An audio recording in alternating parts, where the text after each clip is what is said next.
Hello, welcome back to Tarot Time with Andy. Second time today. I got a request to do a spread on Justin Bieber and Hailey Bieber on their marriage. So far it appears, according to all the juicy TMZ posts and whatnot, they seem to put out that they're a happy couple. They go on date nights, they have a baby. She just suffered a stroke apparently. They say they're in a good place. He's putting out an album. It took a while to get there. She was only 21 when they got married. So they got married young, very young. So let's ask the pendulum first and foremost. Is Justin and Hailey Bieber happily married? Are they still happily married? Are they still happily married? Yes, they are. Does it look like any troubles coming down the road? Any troubles coming for them? Any more troubles? And I'm getting a no. So they probably will just have some everyday issues that will probably pop up in the spread. But let's get some cards on them. So it may not be too entertaining here. She did suffer, a problem, a consequence of her health. Young to have a stroke, but it's been resolved, I suppose. She's probably gonna have to keep an eye on it. I think that would be their biggest. And he had something too where he had facial paralysis. So there is some health situations, which probably for both of them is stress, I would say. So there's probably a level of stress from the fame and everything that's coming down. So there is a 3 of Swords here. So there is some heartache, I would say. Let's find out what that heartache is. I'm going to clarify, what is this heartache? What is the heartache between them? The heartache was he was afraid of losing his lovely wife. The woman who has everything, the woman who can take care of business and home, and this is his lady. This is his Queen of Pentacles, a woman who lives in luxury, being removed off the earth plane. So that's the problem. That's the heartache, is worrying about her, I would say. That's the challenging position. So that's the heartache. Yep, there it is. And he wants to grow old with her. He wants to get that family tree going. He wants to keep it going. So yeah, it's just a sad situation for someone so young. And, pulled in too many directions caused a lot of stress. And so that's the problem. That's the problem. They just have they're pulled in so many directions because of who they are and that level of fame. Let's get to the focal point. Focal point, focal point. And I don't think they discussed being pulled in too many directions, what could have led to some of these problems.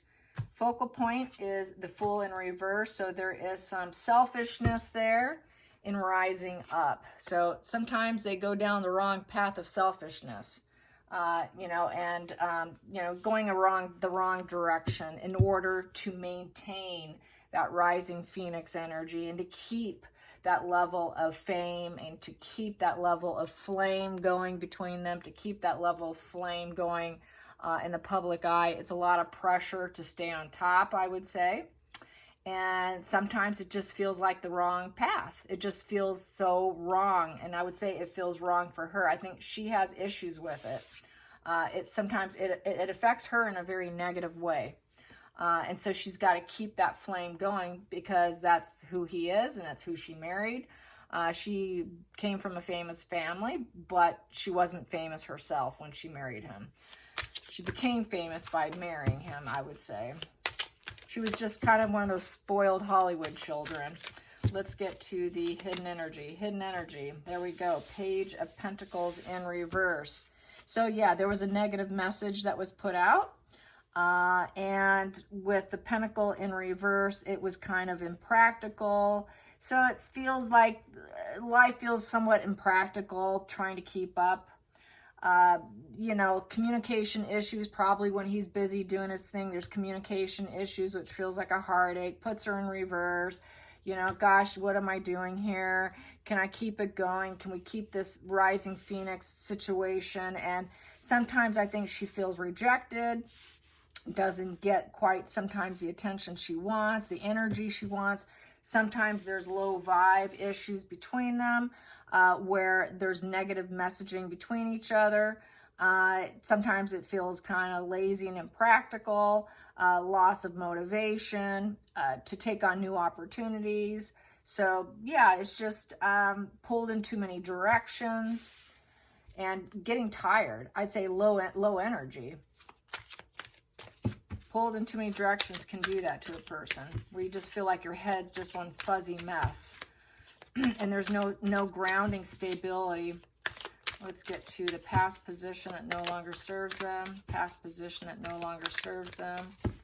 Justin and Hailey. There we go. Past position that no longer serves them. Okay, we got the Hierophant in reverse. So it doesn't mean necessarily the marriage is going to break up. It is a breakup position. But it also can be doing things their own way, not listening to other people. This is like going along with tradition and convention. Here, they're just, hey, we're too restricted, and you know, we are going to defy expectations, and we're going to go our own path. So they're going to go their own way. They got married young because they both felt that there was something missing in their life. With the Four of Cups, that's kind of I don't have enough. So they're going to do things their own way when they feel they don't have enough, and especially when they feel like they're at a crash and burn. And so that's something that was a problem in the past.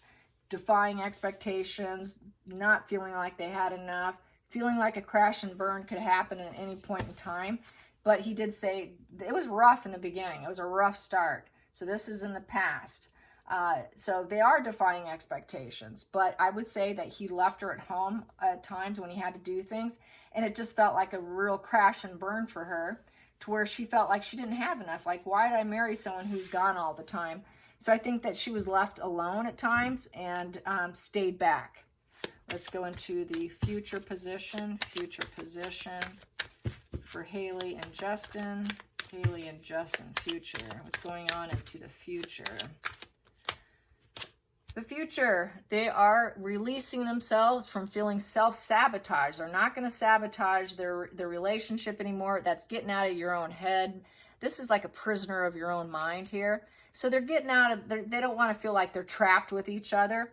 And so they're not going to deal with that. They're not going to put themselves in that position. They're going to free themselves from feeling self-sabotage. They're not going to sabotage themselves, nor are they going to sabotage the marriage.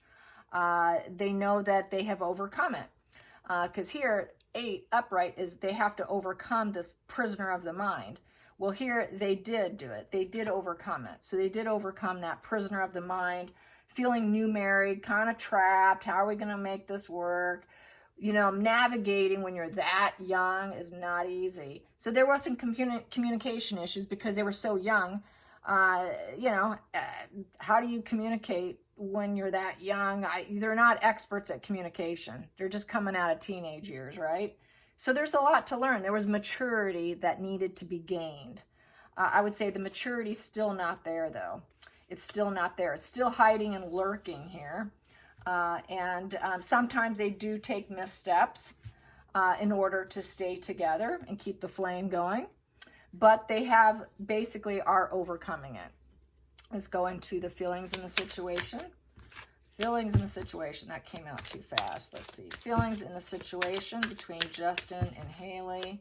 Justin and Hailey. There we go. We have here, sometimes they have a feeling of loneliness and isolation. Probably because of who they are. They got to isolate themselves. You know, got to have security. It could be a lonely place being on top. And probably, you know, they're not normal people. They don't have a normal life. So I think that, unfortunately, that is how it works when you're at that level. You almost have, that's why they have such big homes, I hear. Some of them don't leave their home that much because it's just such a security risk. So I would say, I feel that that's basically what it is. We have here with the Hermit, you know, Hermit is, they came to the realizations, coming to realizations that sometimes they have to withdraw from people. So they have to withdraw from people for their own safety, I feel.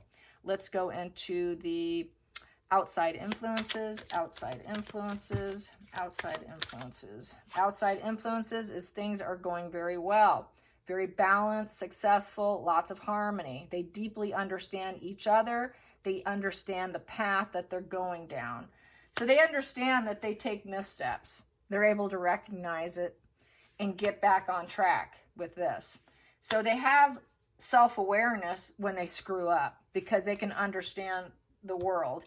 And that's why they also have to isolate themselves from the world too, in order to preserve and keep them on track. So they have to be protective of each other. They're protecting each other from the world, and so that they don't get to this position where they feel like they're trapped with each other, so that they can feel like they're a blessing to each other. And I know they're both very spiritual. So let's go into the hopes and fears, hopes and fears, hopes and fears with Justin and Hailey. Hopes and fears, hopes and fears, hopes and fears with Justin and Hailey. Hopes and fears, they fear the Nine of Cups, not getting their wish fulfillment and feeling dissatisfied with no end in sight.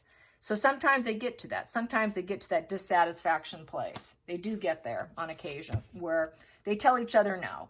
Nope, not today. I'm not feeling happy today. So I'd say there is probably some depression or some emotional issues of lack of fulfillment that does occur. And that's when they get out of step here. But they do redirect themselves. So it does happen. They're human, you know. So let's get to the final call. The final call. Final call is the wheel in reverse. So that's not good. That's bad. So sometimes they go in a bad direction. There's a lot of delay and resistance, burnout. Sometimes there's a lot of bad luck. They're getting a lot of bad luck and bad karma and getting in a rut. I would say getting the bad luck would be the stroke she had, the facial paralysis he just had, constantly being chased down by paparazzi and having to self-isolate from the world for their own protection to maintain their sanity, and the fear of losing his wife, you know, trying to stay on the right path together, trying to keep it going, a young marriage, doing things their own way. So yeah, they've been in a bit of a rut. They've had a lot of out of control, bad issues that's happened, some bad tides. A lot of bad tides have come their way with the wheel in reverse. I'm going to clarify that wheel and see what's coming next. What's coming next? Yes, they have had a lot of bad luck, a lot of health issues. What we have here is the Hangman in reverse with the Emperor in reverse. Yep, they are realizing they are touchable. Here, you feel like you're untouchable. You got everything. You got everything, you're untouchable. Here they realize, no, we are touchable because I can have health ailments. Something can take me down. And it is also from taking too much self-sacrifice, sacrificing too much of themselves. So here it's going more into, I know I'm touchable. I know I can be taken down. And so I'm going to go into more of a selfish mode here. And I'm not going to self-sacrifice my stance here, my fatherly self here. I'm going to be more selfish because I don't want to lose everything, because he feels vulnerable here. He feels vulnerable, so he's going to be kind of selfish. I think he wants to be selfish with his wife and with his family. I don't feel that he is the daddy dearest position. I don't feel that energetically. I just feel that is him shutting down and becoming more possessive of his time, his resources, his wife, his child, which also could represent this Page of Pentacles, not fearing the loss of his child too. Yeah, so I think he's just having to protect. He's really being a very defensive and protective. Yes, he's afraid. He doesn't want the ongoing issues anymore with the Devil in reverse. So he wants to break up any ongoing issues and entanglements that does not serve them with the Devil in reverse. I don't see that as a divorce or breakup, but I do see that, you know, freedom from restraints. There's a lot of restraints on them. That's why they hide out. So he would like to get rid of some of the restraints that put them in that prisoner of the mind and give them issues. So saying no more often to people in the business, not taking on as much because he has had a recent health scare as well as her. So saying no and breaking up from people that are too demanding, and realizing a lot of these demands and a lot of these entanglements and enmeshments that he has really is just an illusion. And Hollywood is nothing but an illusion. It's just a creation of an image of how you want to be perceived. And he understands that because he's been in the business a long time. So he's telling people, no, go lump it. I'm not doing that. He's putting his family first, I feel, and putting his wife first and his child first and trying to keep it together. He's trying to keep his life together. He doesn't want to be sucked up and sucked down and controlled and manipulated in the web of Hollywood and all the expectations thrown on him. Because here, it's just trying, this is the card of trying too much on your plate. So, and it creates this huge communication issues in their marriage. So he wants to say no more often. He's going to say no more often and just take on what he feels is the most beneficial for him. And, you know, not let them direct him so much, because I'm sure they were very controlling over him, especially when he was younger, but he's getting older now. I think he's feeling more in control. He wants to be more in control of himself, but he knows that he's not. He knows he's vulnerable. He knows there's this vulnerability that could take him down, all the way down, if he doesn't say no and break up with some people and tell him to lump it. I'm not doing it. So he wants to put himself first. I feel he realizes there's so much illusion and fantasy around him. He's kind of breaking away from that, putting focus more on his wife and kid and his personal life and his friendship. So that's how I see it. I hope you guys enjoy this. Till next time, like and subscribe. Bye, you guys.